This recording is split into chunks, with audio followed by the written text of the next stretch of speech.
Salut les peintouilleurs, bienvenue dans ce nouveau tuto de peinture pendant lequel je vais vous apprendre à réaliser un beige comme ça, bien grimdark, bien sombre, bien texturé et amoché. Un petit rappel avant de commencer, si vous aimez cette vidéo, si vous aimez le contenu gratuit de ma chaîne et si vous avez envie qu'elle reste 100% publique, 100% gratuite et 100% sans pub, pensez à systématiquement liker les vidéos qui vous plaisent, s'il vous plaît. Pensez à vous abonner, pensez à en parler aux copains, à partager sur les réseaux sociaux, à mettre un petit merci dans les commentaires, un bisou, un poutou, tout ça. Ça fait plaisir, c'est bon pour le moral et la motivation. Si vous réutilisez mes recettes sur vos figurines pour les poster sur les forums ou les réseaux sociaux, mettez aussi au moins un petit crédit et ou un lien vers les vidéos correspondantes, ça coûte rien. Et ça aussi, c'est un juste retour qui fait bien plaisir. Et pour finir, si vous avez envie de soutenir ma chaîne, il suffit de lire la description de cette vidéo. Il y a plein de façons de le faire. Le pitou a été sous-couché avec de la bombe de Chaos Black de chez Citadel Games Workshop. Et j'ai basé mes parties beige avec du Ushabti Bone. Le Ushabti Bone, faut avouer qu'il recouvre pas très bien le noir. Là j'en suis à 5 couches et c'est pas encore parfait. Franchement on s'en fiche puisque de toute façon derrière on va vraiment texturer, vraiment abîmer la surface.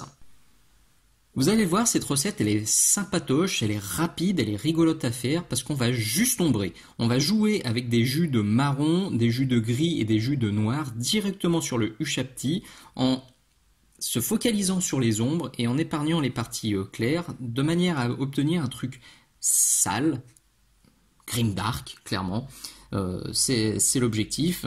Et du coup, cette recette, elle peut fonctionner pour beaucoup de couleurs. Vous basez votre pitou avec un bleu clair, un vert clair, un jaune clair, n'importe quoi, et vous ombrez un peu à la Sanguinos directement avec du noir et du marron et vous obtiendrez normalement un résultat bien texturé, bien dark, bien sombre, bien sale qui je pense devrait très bien convenir.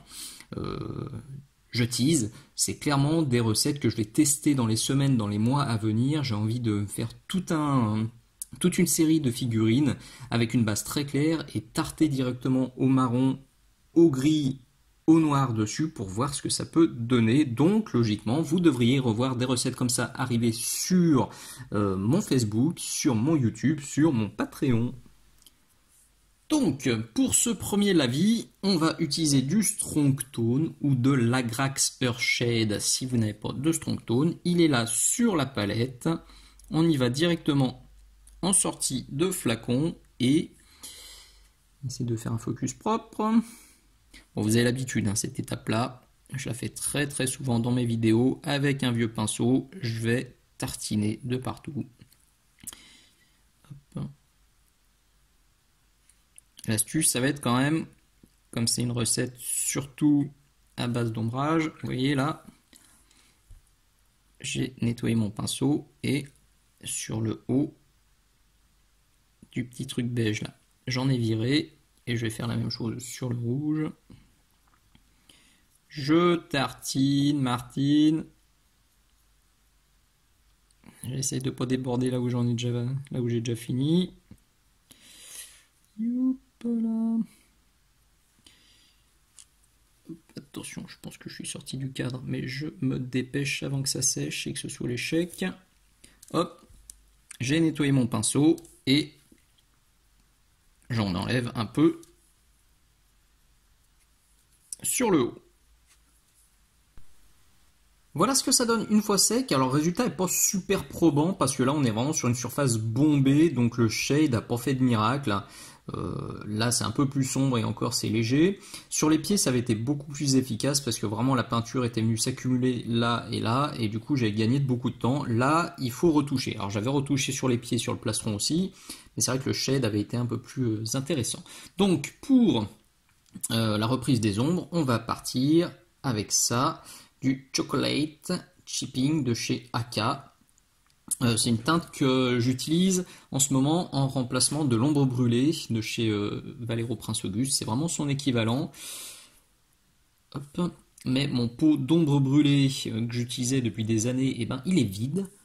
Et les derniers que j'ai reçus sont un peu plus rouges et ça me chafouine. Donc je suis parti sur celui-ci parce qu'il correspond plus à la teinte de marron que j'ai en tête. Donc il est là sur la palette. Je vais bien diluer. Est-ce que je suis à l'écran? Je suis limite. On dilue. Et je vais venir tirer ça comme ça vers moi.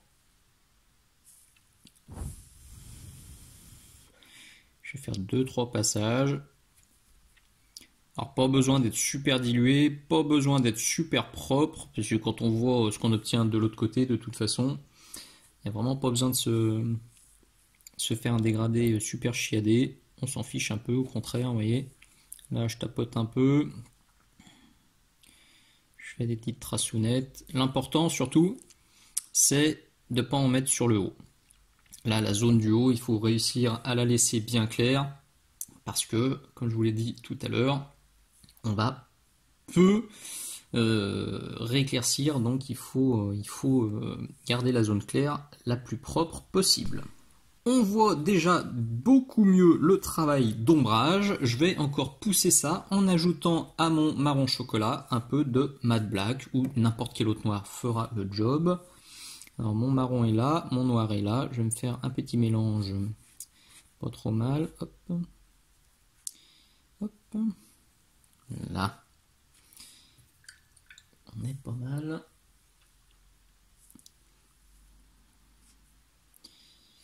Alors là par contre celui-là je vais le diluer un peu plus.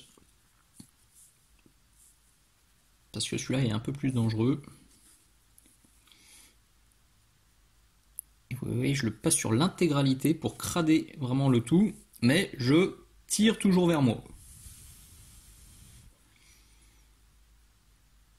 Je tire et vous le voyez aussi. Là-haut pour l'instant j'ai rien mis. Je pars de 2-3 mm juste en dessous du sommet de ma petite zone beige là. Je vais faire ça simplement 3-4 fois. Peut-être concentrer un peu sur le bas, faire 2-3 petits trucs crades comme ça, des petits un peu de texture. Hop. Ça devrait commencer à être pas trop mal. Voilà. Bon alors là il y a une zone vous voyez, qui est super démarquée, qui est pas très jolie.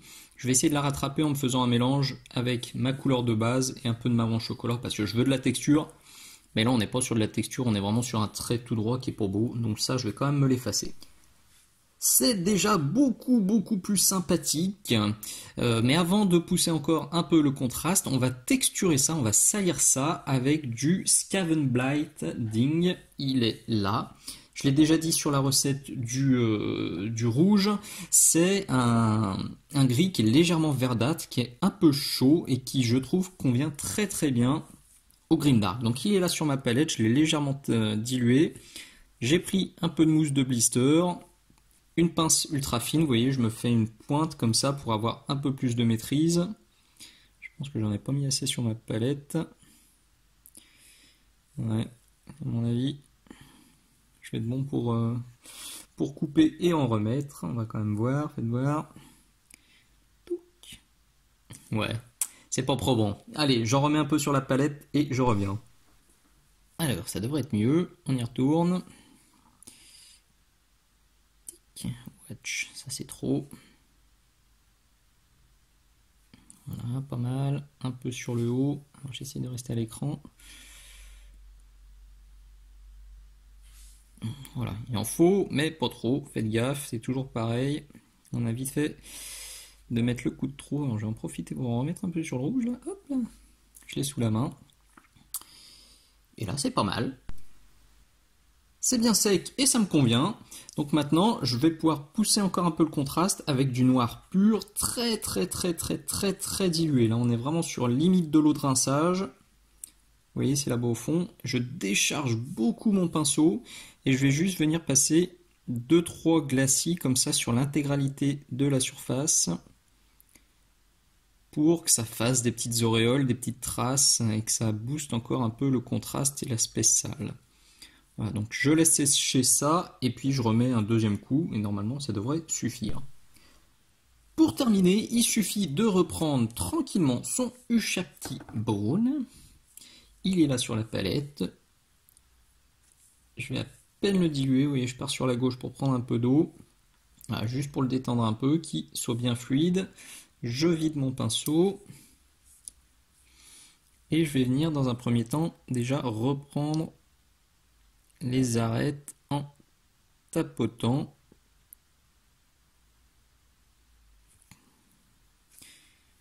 Pour voir si la dilution est bonne. Et si le focus est bon. Voilà. Et une fois que j'ai la bonne dilution, je vais venir, vous vous en doutez, claquer quelques battle damage, des petits traits, des petits points.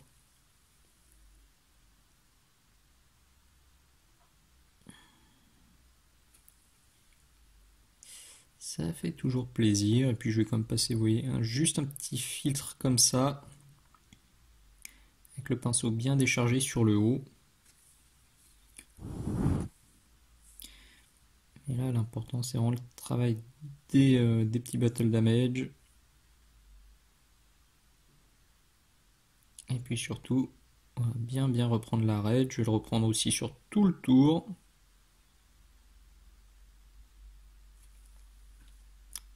Jusqu'à ce que ça me plaise bien. Merci le focus foireux. Voilà, mieux. Et voilà le résultat final. Vous le voyez, c'est contrasté, c'est texturé, c'est crade. Moi, ça me plaît, en tout cas. C'est bien dans mon délire grimdark du moment, ça me plaît beaucoup. Alors, je suis peut-être un poil plus marron qu'à l'avant. Je retoucherai peut-être un peu pour redonner un petit côté un peu plus gris. J'avais peut-être mis des voiles à l'avant de Skaven Blight, je me souviens plus exactement. Donc bon, j'ajusterai, ça fait partie des petits ajustements à faire à la toute fin quand la figurine est posée sur son socle. J'espère que cette vidéo vous aura plu, qu'elle vous sera utile, que ça vous donnera envie de tester aussi du grimdark sur vos pitous. Là, je suis vraiment au taquet en ce moment sur ce style-là. Je me suis cherché vraiment pendant des années. Si vous suivez ma chaîne, si vous suivez mon blog depuis longtemps, vous savez que j'aime beaucoup les peintures texturées, les figurines bien texturées et amochées. Là, je trouve que j'ai passé une nouvelle étape et que j'y vais encore plus fort. Et ça me plaît. Ça me plaît, donc c'est vraiment quelque chose que je vais continuer à creuser dans les semaines, dans les mois à venir. Cette vidéo, c'était une avant-première Patreon, donc tous mes abonnés ont pu la voir en mai 2021. Donc plus de 3 mois avant l'apparition sur YouTube.